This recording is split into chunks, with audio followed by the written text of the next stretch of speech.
Let us give you the story of these two women in Surat Al-Qasas. Al-Qasas is the plural of qissa. And qissa means stories.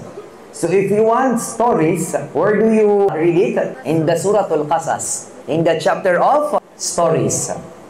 And we people, Allah knows that we people want stories.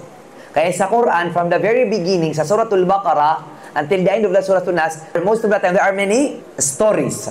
Subhanallah. Kininto ng Allah sa Quran, ang story ng dalawang babae. Allah said, وَلَمَّا وَرَدَ مَاءَ مَدْيَنَ وَجَدَ عَلَيْهِ أُمَّةً مِّنَ النَّاسِ يَسْقُونَ وَوَجَدَ مِن دُونِهِمْ إِمْرَأَتَيْنِ تَذُودَانِ قَالَ مَا خَطْبُكُمَا قَالَتَا لَا نَسْقِي حَتَّى يُصْدِرَ الرِّعَاءُ وَأَبُونَا شَيْخٌ كَبِيرٌ. Si Musa, when he left Egypt, you know that, right? Kasi may sinuntok siya doon tapos namatay. Knocked out. So he fled. Pumunta siya doon sa lugar na yon, and then he came to the water of the people of Madian. He found there a crowd of people watering their flocks, their sheep. He found aside from them two women holding back their flocks. Nagtaka si Musa, bakit may dalawang babae dito? Kasi lahat to gawain ng lalaki. So nakaseparate yung dalawang babae. You see people, even in the time of Musa, kailangan talaga yung babae naka-separate. Ngayon, free mixing. Mga meeting, mga seminars, napaka-normal ng free mixing. Yung mga organizers, free nakikipag-usap sa mga male organizers. Subhanallah. Face-to-face, walang lowering the gaze. Wala doon sa 10 categories. Subhanallah. Musa said, what is your problem? What is your circumstance, you, to women? They said, we do not water our flocks until the shepherds, the men, dispatch. Hanggang sa hindi sila matapos, hindi kami lalapit. Yung mga babae ngayon, kapag duman sa hagdan, nakikipagsabayin sa mga lalaki. O order, nakikipagsabayin sa mga lalaki. Minsan nagkakatabi na yung mga shoulders. La ilaha illallah. Napakalaking fitna. Doon sa amin sa Marawi, sasakay ka ng city limit, yung mga legs niyo, magkakatabi yung legs ng mga lalaki at babae. Tapos yung babae, lakas-lakas pa ng perfume. Anong matitira sa iman? Anong matitira sa modesty? We are just human beings. Kailangan yung pagkikip natin sa sarili natin sa fitna, it should come both ways. Yung lalaki, malayo sa fitna, kailangan din yung babae, nagpapakalayo sa fitna. Paano lalayo yung lalaki sa fitna? Ikatabi niya, napakabango, wala pang kumbong, napaka-fit ng kanyang pantalon, tapos magkatabi pang yung mga legs. Anong gagawin mo? Ganon. Or ganyan. Hindi ka rin makatingin dito kasi may fitna. Hindi ka man makatingin dito kasi may fitna. Hindi ka rin makatingin dito, may fitna. Anong gagawin mo? Sa baba, meron din yung fitna din, yung mga paa. So, ano mangyayari? Baka may sticker pa doon. It's really hard nowadays. Subhanallah. Allahu Akbar. And the reason why we are here, because our father is an old man. Sinagot na nila yung pwedeng itanong ni Musa, bakit kayo nandito mga babae? Kayo. At hindi to trabaho ng isang babae. So advance na yung answer nila. Musa, wag mo kaming pag-isipan ng masama. Nandito kami yung gumagawa ng gawain ng isang lalaki kasi yung tatay namin matanda na. At wala kaming kapatid na lalaki. So we are forced to do the works of men. So Musa being gentleman, what did he do? Allah said, فَسَقَى لَهُمَا ثُمَّ تَوَلَّ إِلَى الظِّلِّ. So he watered their flocks for them. Siya na yung gumawa. Siya na yung nagpainom sa mga tupa. And then he went back to the shade. Pumunta siya sa dilim. You see the ikhlas? Wala siyang hinihintay na what? Thank you. I did it for Allah. إِنَّمَا نُطْعِمُكُمْ لِوَجْهِ اللَّهِ لَا نُرِيدُ مِنكُمْ جَزَاءً وَلَا شُكُورًا. Truly, we feed you for the sake of Allah. We do not want any reward or say, thank you. No, no, no. Nasakta ng mga maranaw, tabi-tabi, jasiran pa na lama to. May nga luluwis ako si Kopatir. May tutututong ako sa tolang. Mimuli ako na, may karigadi ako ibuntal. May nga kakaradak na. Lima ka na, nagya kanina. Sabi sa punina, minudubli. Adad na, Allahu Akbar. So, gito kaya paninindaan na ka, gito kaya galibag ka, not for Allah, for the person. Kasi ang hinintay mo pala sila, hindi yung Allah. Kailangan meron tayong ganitong initiative. Itong Surat Qasas, verse 22, starting from verse 23 until the end, na kailangan when you do something, you don't wait for thank you. You don't wait for rewards. ثُمَّ تَوَلَّ إِلَى الظِّلِّ. Tumalikod na siya, wala siyang hinintay na thank you. Hindi niya sinabi na, oh, pinainom ko na yung mga tupa nyo, meron ba yung kwarto? Pwede pa-stay? Wala. Tumalikod na siya because I did it for the sake of Allah. Tapos anong sinabi ni Musa? Very touching na prayer. فَقَالَ رَبِّ إِنِّي لِمَا أَنزَلْتَ إِلَيَّ مِنْ خَيْرٍ فَقِيرٌ. And then Musa said, when he went back to the darkness, my Lord, indeed, I am for whatever good you would send down to me in need. Kaya daw pag may kailangan ka, ituloy yung dua mo. Rabbi inni lima anzalta ilay min khairin fakir. You go back to the Surat Qasas, verse 24. Napakagandang dua, kasi sino nagdua? Si Musa. Prophet mismo ang nagdua. Or it's always, kapag dua ng mga prophet, mubarak. Hindi siya mga simple na mga dua. At saka mga powerful siya na mga dua. Indeed, I am for whatever you would give to me in need. Kahit anong ibigay mo sa akin, Ya Allah, kailangan ko yan. You see the haya of honest. Tayo, wala tayong haya. Kapag binigyan tayo ng Allah, Ya Allah, ito lang, demanding. Hindi mo alam yung iba, hindi nabigyan. Ng anak, babae, Ya Allah, gusto ko lalaki. Yung iba, namatay yung anak. Tapos ikaw, hindi ka nagpapasalamat. Yung iba, walang anak. Pinapas ka sa board, ang grade mo 89. Ya Allah, gusto ko 90. Yung karamihan, fail. Tapos ikaw, hindi ka nagpasalamat sa 89. Ya Allah, kulang na lang ng isa, Ya Allah, sana naging 90. Very ungrateful. Walang sense of salamat, Ya Allah, sa binigay mo sa akin. Ito na ngayon yung chastity and modesty. فَجَاءَتْ إِحْدَاهُمَا تَمْشِي عَلَى اسْتِحْيَاءٍ. Then one of the two women, isa dun sa magkapatid, nagtutulakan sila. Bakit? Kung sinong kakausap kay Moses.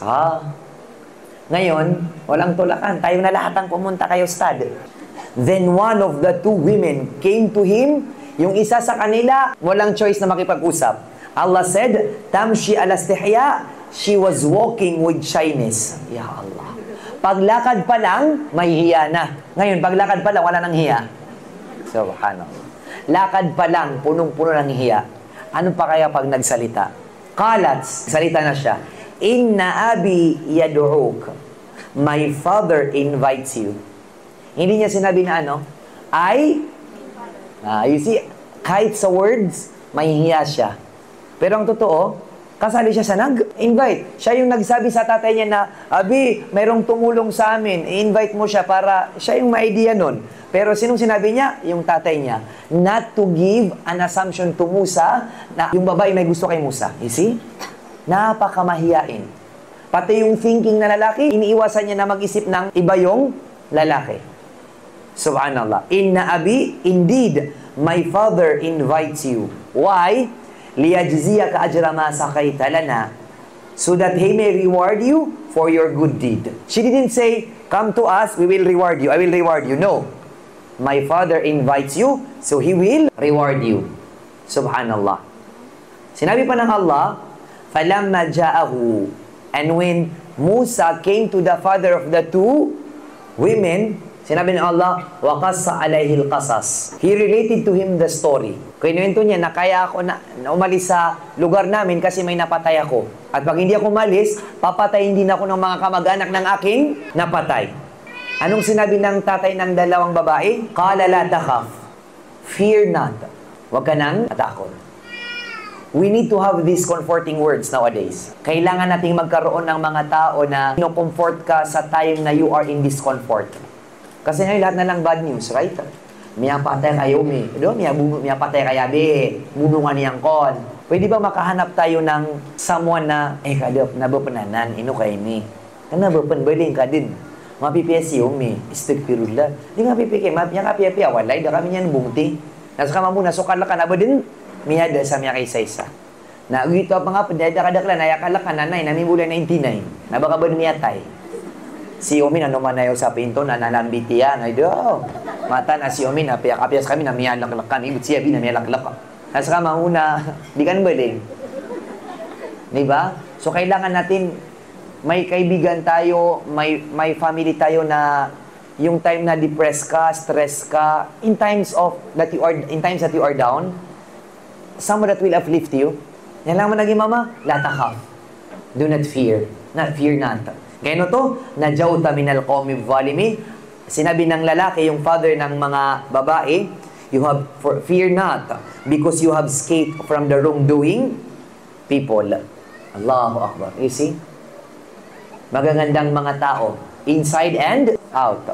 Sakta naman to na, sa nga ka na, baling ka, di kasi naman, nagbatay ka, timbang ngayran. Pero di ka kalag, nabaka ba din? May alak-alak ka. Subhanallah. And then one of them said, qalat ihdahuma ya abati istajir.